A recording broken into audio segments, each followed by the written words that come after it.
आप सभी को पता होगा कि हम कौन के लिए हु वर्ड का यूज़ करते हैं। तो क्या हम कौन कौन के लिए हु का यूज़ करें?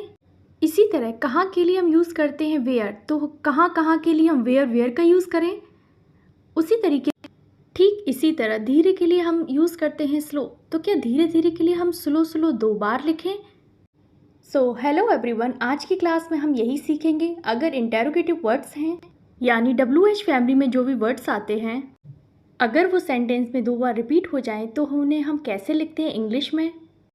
और कुछ वर्ड्स ऐसे होते हैं जिनका मीन हमें पता होता है, जैसे कि धीरे धीरे, थोड़ा थोड़ा, जल्दी जल्दी, बार बार, तो हम उनकी इंग्लिश किस तरीके से बनाएं, यही सब आज की क्लास में हम सीखेंगे। तो चलिए क्लास को स्टार्ट करते हैं। सबसे पहले हम WH फैमिली के वर्ड्स को सीखेंगे और उसके बाद हम सीखेंगे कि यही वर्ड्स अगर सेंटेंस में 2 बार रिपीट हो जाएं तो उनकी इंग्लिश किस तरीके से बनाएं। तो देखिए, WH फैमिली में टोटल 9 वर्ड्स होते हैं। सबसे पहला है हु, जिसका मतलब होता है कौन। हुम का मतलब होता है किसे या किसको। हुज का मतलब होता है किसका, किसकी, किनका। व्हाट का मतलब होता है क्या। विच का मतलब होता है कौन सा, कौन से। व्हेन का मतलब होता है कब। वेयर का मतलब होता है कहाँ। और वाई का मतलब होता है क्यों। हाउ का मतलब होता है कैसे। ये सारे WH फैमिली के 9 वर्ड्स हैं। अब इन्हीं को हम 1 बाय 1 आगे देखेंगे। अब आप देख पा रहे होंगे कि 8 वर्ड हैं जो कि WH से स्टार्ट हो रहे हैं, सिर्फ हाउ को छोड़कर। तो इसी वजह से हम इन सारे वर्ड्स को WH फैमिली कहते हैं। और अब आप देखिए, इन वर्ड्स में से अगर कोई भी इंटेरोगेटिव वर्ड आपके सेंटेंस में 2 बार आ जाए, जैसे तुमने क्या क्या देखा, उसने किसे किसे बुलाया, तुमने क्या क्या किया, वो कौन कौन सी किताबें लाई है, वो कौन कौन से लोग हैं, वो कहाँ कहाँ जाएंगे, तो कहाँ कहाँ, किसे किसे, क्या क्या, कौन कौन से। जब इंटेरोगेटिव वर्ड आपके सेंटेंस में 2 बार आ जाते हैं तो आपको क्या करना है। देखिए, इनको बनाना बहुत सिंपल है। आप जिस तरीके से आपने इंटेरोगेटिव सेंटेंस बनाते हैं आप उसी तरीके से बनाएंगे।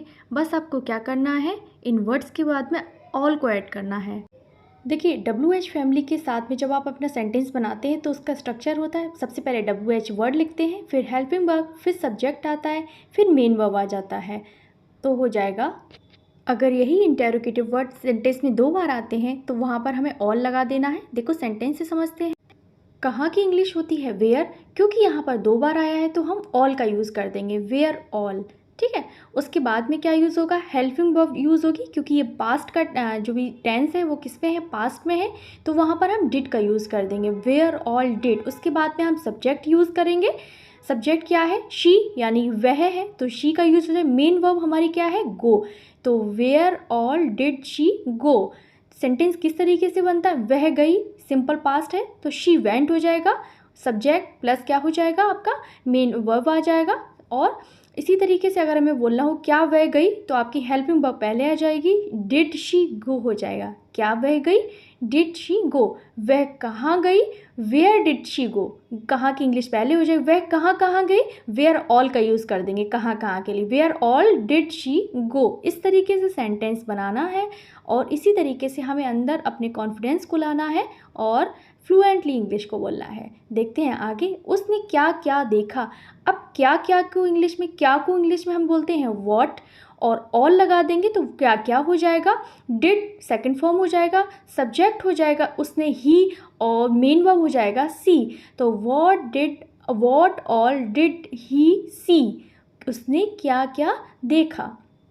सिर्फ अफर्मेटिव में वर्ब की सेकंड फॉर्म आती है, नेगेटिव और इंटेरोगेटिव में डिड के साथ वर्ब की फर्स्ट फॉर्म आती है, क्योंकि डिड अपने आप में डू का डिड यानी सेकंड फॉर्म है, तो डबल सेकंड फॉर्म का यूज़ नहीं करते हैं हम। डिड ही सी हो जाएगा, सॉ नहीं होगा यहाँ पर।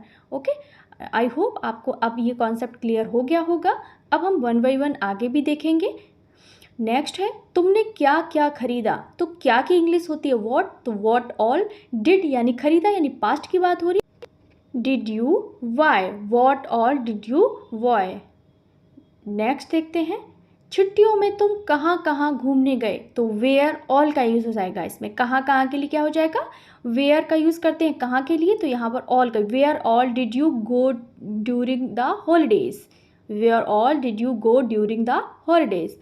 पार्टी में तुम किसे किसे बुलाओगे, किसे किसे की इंग्लिश क्या होती है, हम यहाँ पर सबसे पहले लिखेंगे अपनी किसे किसे की इंग्लिश लिखेंगे whom all will you invite to the party, क्योंकि ये फ्यूचर में है तो गागी ये आ रहा है तो will का यूज़ हो गया है।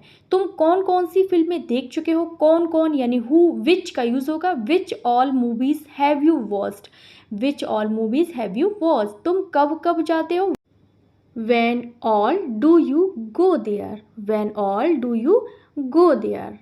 नेक्स्ट देखते हैं। इसी तरीके से हमें सारे सेंटेंसेस को बनाना है। अब हम देखेंगे धीरे धीरे, थोड़ा थोड़ा, जल्दी जल्दी, बार बार को अगर सेंटेंस में यूज़ करना है तो किस तरीके से इनको इंग्लिश में हम ट्रांसलेट करेंगे। धीरे धीरे के लिए हम ग्रेजुअली का यूज़ करेंगे। वह धीरे धीरे इंग्लिश सीख रहा है तो he is gradually learning English. धीरे धीरे के लिए क्या यूज़ करेंगे, ग्रेजुअली का यूज़ करेंगे हम, he is gradually learning English. धीरे धीरे सब कुछ ठीक हो जाएगा, तो इसमें धीरे धीरे के आगे अंग्रेजी आगे लगेगी। ग्रेजुअली के बाद में यहाँ पर हम कॉमा लगाएंगे, फिर अपना सेंटेंस लिखेंगे। Gradually everything will be fine, सब कुछ ठीक हो जाएगा, तो विल बी का यूज़ किया है हमने। थोड़ा थोड़ा यानी लिटिल बाई लिटिल, ठीक है। थोड़ा थोड़ा के लिए क्या यूज़ करते हैं, लिटिल बाई लिटिल। थोड़ा थोड़ा करके उसने बहुत पैसा बचा लिया। Little by little he saved a lot of money, तो लिटिल बाई लिटिल के बाद में हम कॉमा का यूज़ करते हैं। थोड़ा थोड़ा करके वह अंग्रेजी बोलने लगा है, तो little by little comma he started speaking English. Little by little के बाद में हम कॉमा का यूज़ ज़रूर करेंगे सेंटेंस को सेपरेट करने के लिए। जल्दी जल्दी के लिए हम क्विकली का यूज़ करते हैं।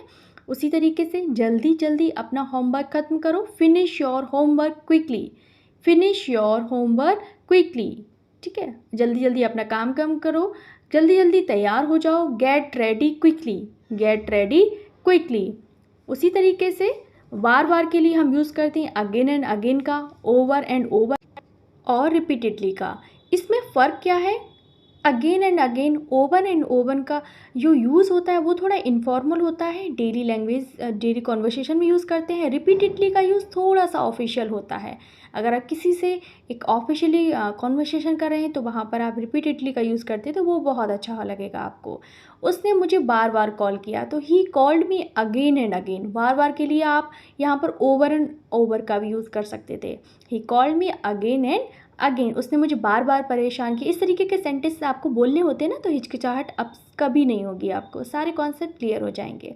वह वही फिल्म बार बार देखती है, she watches the same movie over and over. यहाँ पर आप अगेन एंड अगेन का भी यूज़ कर सकते हैं, she watches same movie again and again. उसने बार बार वही सवाल पूछा, he repeatedly asked the same question. I hope आपको वीडियो पसंद आया होगा। ऐसे ही वीडियो देखने के लिए चैनल को सब्सक्राइब करके नोटिफिकेशन को ऑल पे सेट कर लेना, वीडियो को लाइक कर देना, दोस्तों के साथ शेयर कर देना। ये आपका प्रैक्टिस क्वेश्चन है, मैं थोड़ा थोड़ा करके पैसा बचा रहा हूँ, हम धीरे धीरे सीख जाएंगे। थैंक